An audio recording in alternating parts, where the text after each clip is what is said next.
Joining me now here on set is the Canadian ambassador to the U.S., Kirsten Hillman.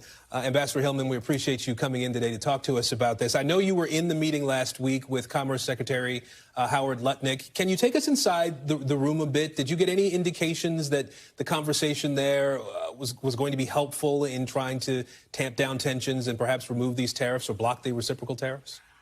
Well, thanks, Aaron. Thanks very much for having me. I think that the answer to your question is I think that the administration is moving towards the April 2nd deadline, and there wasn't anything in that meeting that would have suggested otherwise. The meeting was helpful, though, because one of the things that it did was it allowed Howard Lutnick and USTR Greer the opportunity to lay out for us the tariff strategy of the administration for the whole world. We had been talking to them quite a bit already, but really on just Canada-U.S. things. And there they really talked to us about how they plan to have it affect the whole world. And that was useful for us to understand. And we were able to also talk to them about how we really believe that Canada-U.S. trade will help the president, in fact, achieve his economic goals. So if these tariffs on April 2nd do go into effect and affect Canada more, is Canada going to respond? Is there something that you all have thought about and perhaps decided to put in place if these reciprocal tariffs do, in fact, take effect? So to date, we have responded to every tariff action with a reciprocal or a response in putting on tariffs of our own. We will see what happens on April 2nd. I think nothing is off the table, but it's really hard to make a definitive statement until we really know what that's going to look like, and we really just don't know yet. So do the conversations continue? Is there, I think your foreign minister talked about an off-ramp or trying to figure out some way to affect and change what's been happening. Is there any expectation that conversations can continue in a way that would be helpful to change the reality come April 2nd in particular? Well, I mean, I think there has to be, because the truth is that Canada is the biggest customer of the United States. We buy more from you than any other country on the planet. And these tariffs are hurting American, companies, American workers, American jobs. We have 12 offices across this country, and businesses small and large are really talking about how this is affecting their bottom line. And I'm sure that we're going to be able to find a way to make it make sense, because ultimately the administration here and, of course, our government in Canada is going to need to take into account the price at the pump, the price at the grocery store, the ability to buy a new home, all of these things that the tariffs are making more difficult in both our countries. There was a point where the Trump administration really talked about these tariffs being tied to the flow of fentanyl across the border. And we should note that less than 1% of fentanyl intercepted at the U.S. border comes from Canada. Do you have any degree of clarity on what it would take to roll back these tariffs from the United States? What sort of the administration's end game is here? I think the tariffs are being used. Different tariffs have different purposes. I think that the initial set of tariffs was related to border and fentanyl, although Canada leaned hard into that, even though, as you say, we are not responsible for the fentanyl trafficking into the United States. We have a big fentanyl crisis in Canada, too, and the fentanyl precursors are coming from China. But that being said, any bit of fentanyl is too much. And so we were very happy to address any of the issues, all of the issues that the administration had, that the borders had, we have. Beyond that, I think other tariffs are in place for different reasons. Steel and aluminum, those tariffs are in place in order to, according to the president, try to reshore more steel and aluminum production in the United States. And I guess what I would say to that is, being the country that is your biggest steel and aluminum, provider, is that is an objective that, of course, makes sense. But while those factories are ramping up, while those mills are ramping up, which can take a long time, a 25% tariff just makes things a lot more expensive for U.S. manufacturers. We've heard the president say on more than one occasion that the U.S. doesn't need anything from Canada. He's talked about lumber and cars and things of that nature. What's your response to that very direct statement? Look, I don't think the evidence would suggest that there are things that we have in Canada, resources, there are minerals, there are energy resources that we have that contribute to U.S. prosperity. About a third of what we sell you is energy. And that energy is, one, keeps the price at the pump low, two, is used for U.S. factories, and also, frankly, some of our crude oil, almost all of it, is refined and then sold to third countries at 3 times the price. So, You may not need it, but it certainly does contribute to a vital American economy. I think that what we need to talk about is what exactly are the president's concerns in some of these sectors, because from where we sit, it's a real win-win situation, or even, frankly, just a win situation for the United States, as you are, I think, quite importantly, getting a lot of very strategic goods from us. Not be in France and the UK first. Any Prime Minister of Canada, they would normally have a visit first to the United States.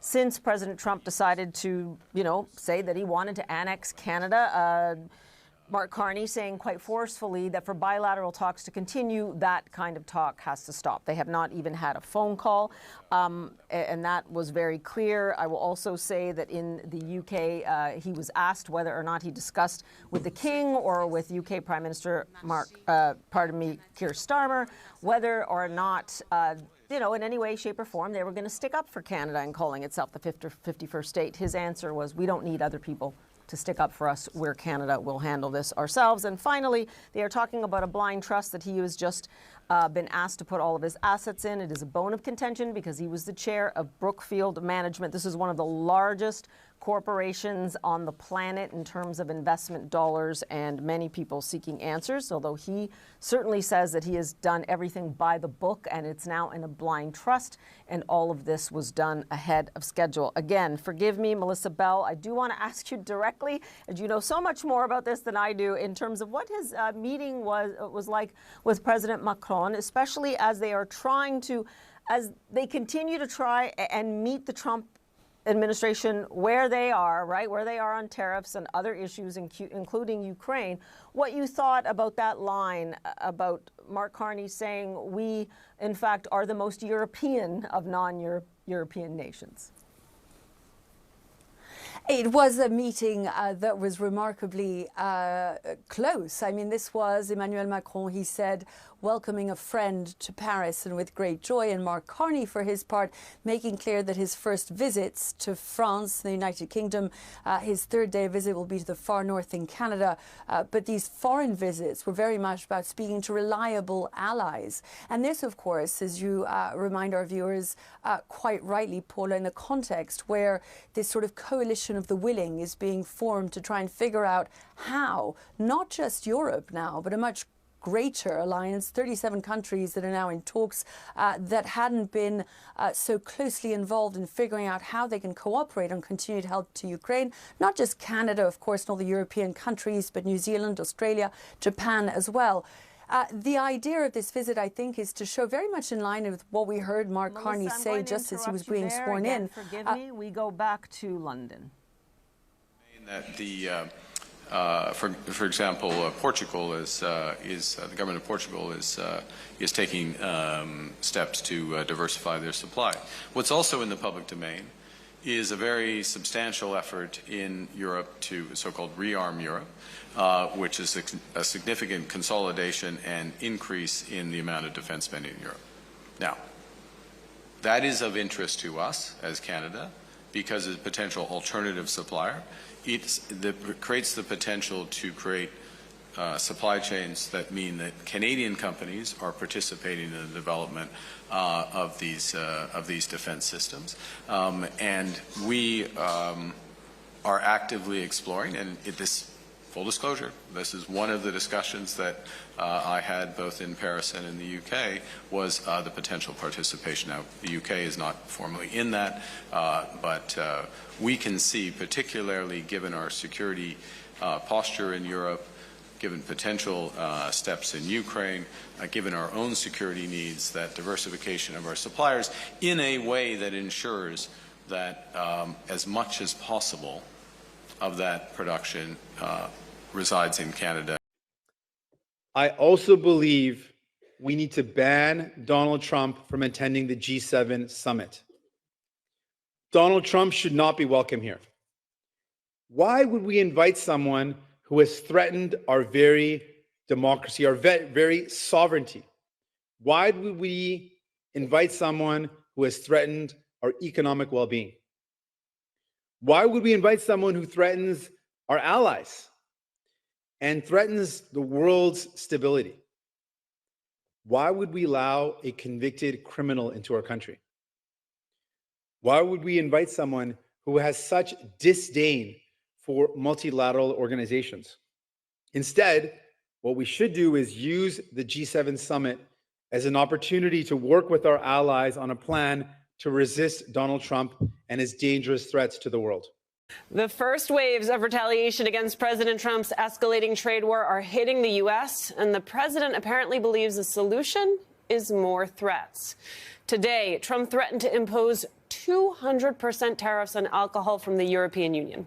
It's his response to the region's retaliatory 50% tariff on U.S. whiskey.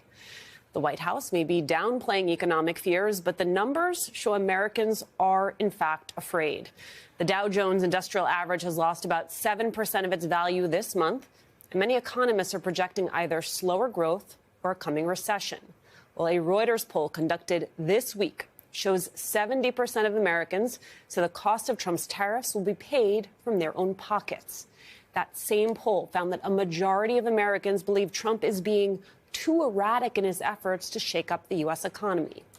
That's why Secretary of State Marco Rubio faces a challenging meeting with the G7 allies this week.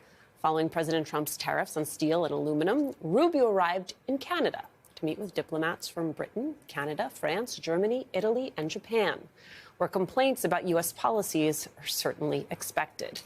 Joining me now is Zerlina Maxwell, host of Mornings with Zerlina on Sirius XM, and Edward Luce, chief U.S. columnist for the Financial Times. It is good to see you both. Ed, most of the new import taxes, they affect our allies. Trump keeps responding to those threats with more threats. Where does this end? Well, that's anybody's guess. I wish I knew the answer. But I think the reason why the stock markets and other markets are You can see Canada continuing to drop bombs on Trump and getting their revenge and hitting them. And I want to be clear. If anything, Mark Carney has been a bit soft. He said, for instance, we won't necessarily go full retaliation on Trump. There may be points where he hits us and we don't hit him back as hard. I actually don't fully agree with that. So I want to make this clear that Canada could get tougher. There are elements in Canada that want to hit Trump even harder than we already are. Mostly progressives in Canada. It's the moderates and the conservatives in Canada that want to go softer on Trump. The Liberal Party and the Conservative Party, they want to go softer on Trump. The left in Canada, guys, we're rared and ready to go. We're the ones saying Trump should be banned, full tariffs on Tesla, full tariffs whenever Trump hits us. And the point, though, is that Canadians are united not necessarily on how harsh to be to Trump, but the fact that we need to hit him. But also, Canada has played a major role in tearing down Trump's popularity. Here's the thing. Trump in his first term was never that popular. Right? Never. But one thing he was always popular on, and he didn't deserve it, but I'm just telling you the data. Very popular on the economy. Always. Always popular on the economy. Not anymore. Not anymore. For the first time in his career, basically, he is clearly unpopular on the economy. And why? Because he attacked Canada, and Canada hit back. Mexico as well, to be clear. Those two countries hit back, and Trump is crumbling. Canada did more to ruin Trump's popularity than anything on the economy.